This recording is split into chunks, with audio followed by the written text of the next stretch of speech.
জিকির করবে যারা, আল্লাহর কাছে প্রিয় তারা, আল্লাহর কাছে প্রিয় যারা, জান্নাতে প্রবেশ করবে তারা।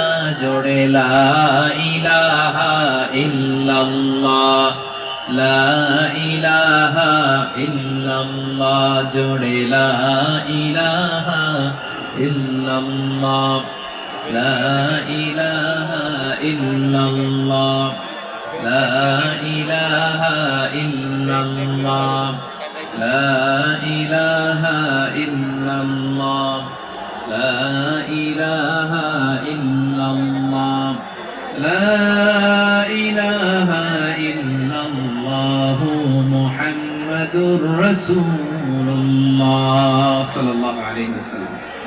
মাশাআল্লাহ। হ্যাঁ, এই তো শান্ত হয়ে যাচ্ছে, আমার দিকে তাকান।